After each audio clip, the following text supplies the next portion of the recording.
In a shocking story that could change the course of the war if the mainstream media chooses to cover it, Syrian rebels have admitted to an AP journalist that they were responsible for last week's chemical weapons incident.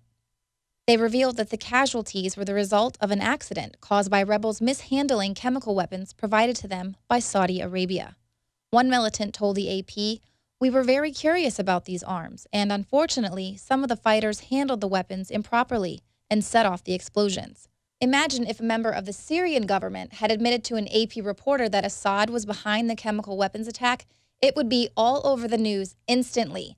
Yet instead, they are obsessing over a Facebook post by Assad's 11-year-old son, while this bombshell story is ignored. More than a dozen rebels interviewed reported that their salaries came from the Saudi government. Many believe that certain rebels received chemical weapons via the Saudi intelligence chief, Prince Bandar bin Sultan. Saudi Arabia's alleged role in providing the rebels with chemical weapons is no surprise given the revelations earlier this week that the Saudis threatened Russia with terror attacks at next year's Winter Olympics unless they abandoned support for the Syrian president. So why is Saudi Arabia so keen to destabilize Syria? Well, it could all come down to a war of pipelines.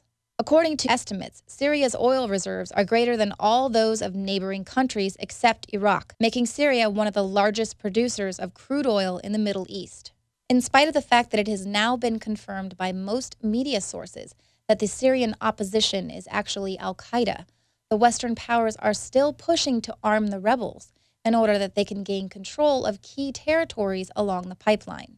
The U.S.-NATO strategy focuses on helping the rebels to seize oil fields, to stop the supply of petroleum products, and to break up Syria's role as the main crossroad for alternative energy.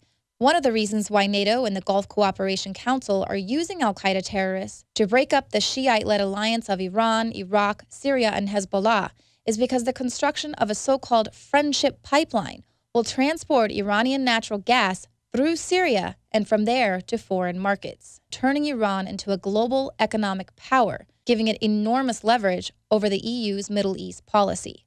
This is, of course, unsettling news to the Saudis, who dominate oil exportation in the European markets alongside Russia. But who is Russia allied with?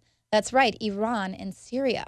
Now, the key point here is that up until now, the proxy war with Syria has not yet led to a hot war with Russia. While the debate has been framed as to whether or not Assad used chemical weapons, the New World Order's true geopolitical objectives in targeting Syria have been ignored. By that time, we were bombing in Afghanistan. I said, "Are we still going to war with Iraq?" And he said, "Oh, it's worse than that." He said, "I just got this down from upstairs," meaning the Secretary of Defense's office today, and he said, "This is a memo that describes how we're going to take out 7 countries in 5 years, starting with Iraq and then Syria, Lebanon, Libya, Somalia, Sudan, and finishing off Iran."